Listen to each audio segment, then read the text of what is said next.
शाळा मूलद्रव्यांची मध्ये पुन्हा एकदा तुमचं स्वागत आहे.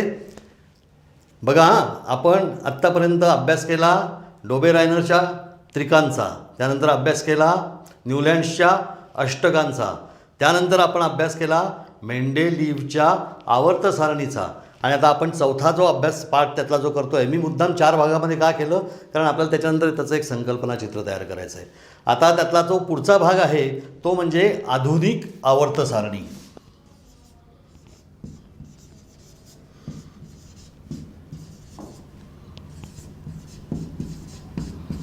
आवर्त सारणी म्हणजे काय मी तुम्हाला सांगितलं. आवर्तन सारणी म्हणजे आवर्तनं, त्याच्यामध्ये आवर्तनं असतात. आधुनिक आवर्त सारणी मोस्ले नावाच्या शास्त्रज्ञाने 1913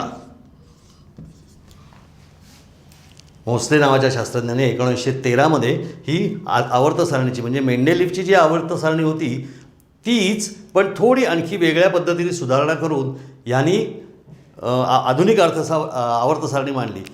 लक्षात घ्या, या आधीच्या आवर्त सारणीमध्ये आणि या आवर्त सारणीमध्ये सगळ्यात महत्त्वाचा काय फरक असेल, सगळ्यात महत्त्वाचा फरक मी मगापासून तुम्हाला जे सांगतोय की अणुवस्तुमानांक लक्षात ठेवा. डोबेरायनरपासून न्यूलँड्सपासून मेंडेलीव्हपासून अणुवस्तुमानांक हाच आधार घेऊन त्यांनी चढत्या क्रमाने रचना केलेली होती. मात्र मोस्लेने जी रचना केली ती अणुअंकानुसार,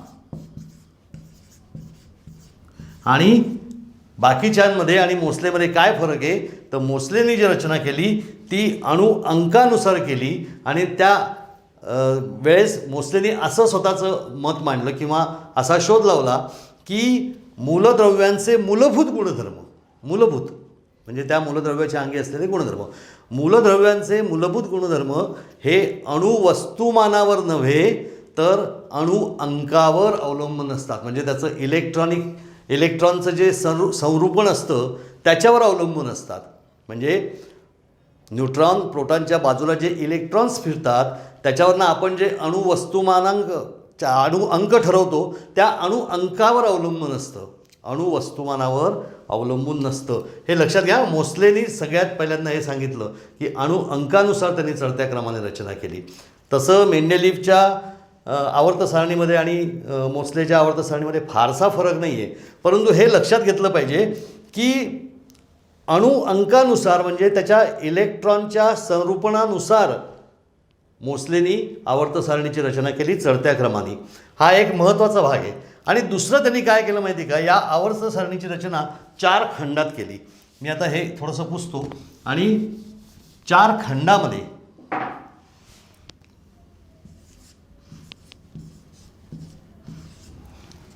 आधुनिक आवर्त सारणी ही 4 खंडामध्ये त्यांनी केली. म्हणजे काय केलं की त्याचं इलेक्ट्रॉन संरूपण जे असेल ते, किंवा धातू, अधातू, संक्रामक मूलद्रव्य, निष्क्रिय मूलद्रव्य, अशा सगळ्या प्रकारांचं वर्गीकरण करून त्यांनी कोणते 4 खंड केले हे पहिल्यांदा लक्षात घ्या. हा एस खंड केला त्यांनी पहिल्यांदा, एस खंड. त्यानंतर पी खंड केला, त्यानंतर डी खंड केला, आणि चौथा एफ खंड केला. आता कोणत्या खंडामध्ये कोणत्या प्रकारचे मूलद्रव्य त्यांनी घेतले हे आपण नंतर अभ्यासणार आहोत. पहिल्यांदा हे लक्षात घ्या की आधुनिक आवर्त सारणीमध्ये मोस्लेनी जे 4 खंड केले त्या 4 खंडांची नावं काय. पहिला खंड होता तो एस खंड, दुसरा खंड केला तो पी खंड, तिसरा खंड केला तो डी खंड, आणि चौथा खंड केला तो एफ खंड. हे लक्षात ठेवा. श्रीखंडाला याच्यामध्ये वाव नाही, गंमत थोडंसं असायचं. आणि ह्या खंडांमध्ये त्यांनी कशी रचना केली आहे तर इलेक्ट्रॉनचं संरूपण, प्रत्येक मूलद्रव्याचं इलेक्ट्रॉनचं जे संरूपण असतं त्या स्वरूपानुसार त्यांनी वेगवेगळ्या पद्धतीने टाकले. आपण कुठल्या खंडामध्ये कुठली मूलद्रव्य घेतली याचा अभ्यास नंतर करणार आहोत. धातू, अधातू, धातू सदृश याचं पण एका वेगळ्या खंडामध्ये वर्गीकरण केलं आहे. त्यानंतर संक्रामक मूलद्रव्य त्याचं पण एक वेगळं वर्गीकरण केलं आहे. आणि शेवटच्या खंडामध्ये निष्क्रिय मूलद्रव्य असं त्याचं वर्गीकरण केलेलं आहे. पण आत्ता आपण काय लक्षात ठेवायचं आहे की आधुनिक आवर्त सारणीमध्ये 4 खंड त्यांनी केले आणि त्याच्यामध्ये एस खंड, पी खंड, डी खंड आणि एफ खंड केले. आणि सगळ्यात महत्त्वाची गोष्ट मी मगाशी तुम्हाला सांगितली ती की आधुनिक आवर्त सारणीमध्ये मूलद्रव्यांच्या अणु अंकानुसार रचना करण्यात आलेली आहे. चढत्या क्रमाने अणु अंकानुसार. तोपर्यंत सगळ्यांनी अणु वस्तुमानानुसार रचना केली होती हे लक्षात घ्या. त्यामुळे अणु अंकानुसार हा शब्द आपल्याला लक्षात ठेवायचा आहे. ही झाली आधुनिक आवर्त सारणी मोस्लेची 1913ची.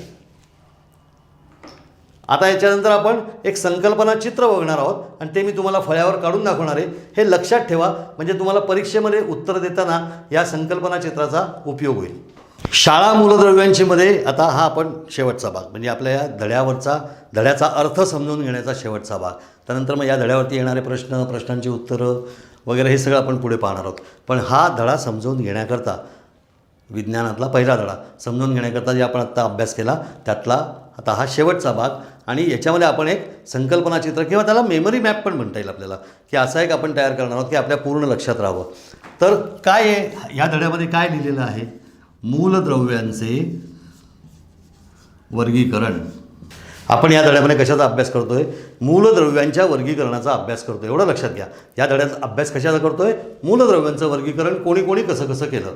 त्याच्यात सगळ्यात पहिल्यांदा आपण काय पाहिलं? आता हा असं काढायचं लक्षात राहण्याकरता. हां, सगळ्यात पहिल्यांदा कोण होता? डोबे रायनर.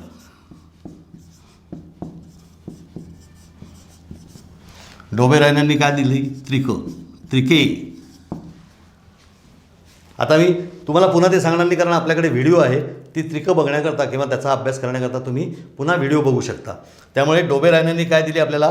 त्रिके. त्याच्यानंतर कोण आला? न्यूलँड्सची अष्टके. न्यूलँड्सची अष्टके हा त्याच्या पुढचा भाग आला. त्याच्यानंतर आवर्त सारणी कोणी आणली? मेंडेलीव्ह. बघा, डोबे रायनर, न्यूलँड्सची अष्टकं, मेंडेलीव्हची आवर्त सारणी आणि सगळ्यात शेवटी मोस्लेनी काय आणलं? आधुनिक आवर्त सारणी.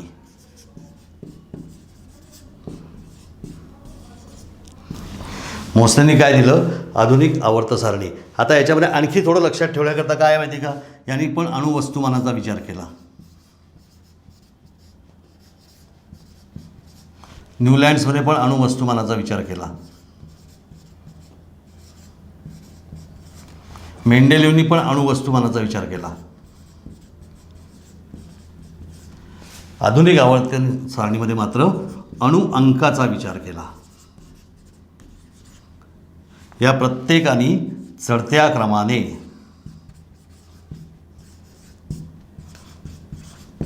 रचना केली. कशाची? मूलद्रव्यांची. मग ते अणुवस्तुमान असेल की अणु अंक असेल पण या सगळ्यामध्ये चढत्या क्रमाने रचना करत गेले. हे आपलं मेमरी मॅप आपल्या लक्षात राहावं म्हणून हा केलेला मेमरी मॅप किंवा याला म्हणू आपण की हे आहे संकल्पना चित्र. तुमच्या पुस्तकामध्ये पण दिलेलं आहे, तुम्ही लक्षात ठेवा. हे असं लक्षात ठेवलं की तुम्हाला याच्यावरती भरपूर काही लिहिता येईल. म्हणजे मूलद्रव्यांच्या वर्गीकरणामध्ये कशी कशी प्रगती होत गेली याबद्दलचा जर प्रश्न आला तर तुम्हाला या सगळ्याचा अभ्यास उपयोगी पडणार आहे. तेव्हा शाळा मूलद्रव्यांची हा धडा या ठिकाणी संपला. या धड्यावरची प्रश्नोत्तरं, या धड्यावरचे बाकीचा अभ्यास हा आपण नंतर पाहणार आहोत. आत्ता आपला शाळा मूलद्रव्यांची हा धडा या ठिकाणी आपण संपवतोय. मला खात्री आहे की तुमचा अभ्यास चांगला होईल. पुन्हा पुन्हा व्हिडिओज बघा आणि नक्की मला खात्री आहे की तुमचं हे सगळं पाठ होईल. तुम्हाला मी सांगितलेली मूलद्रव्यांची नावं मात्र नक्की लक्षात ठेवा. लिथियम लक्षात ठेवा, सोडियम लक्षात ठेवा, पोटॅशियम लक्षात ठेवा, मँगेनीज लक्षात ठेवा, कॅल्शियम लक्षात ठेवा. या सगळ्याचा आपण जो आत्ता ठिकठिकाणी वापर केला हे लक्षात ठेवा आणि थेट उत्तरांमध्ये लिहून टाका. म्हणजे तुम्हाला जास्त आठवत बसायची गरज पडणार नाही. तेव्हा हा धडा इथे संपतोय. तुम्हाला तुमच्या अभ्यासाकरता शुभेच्छा.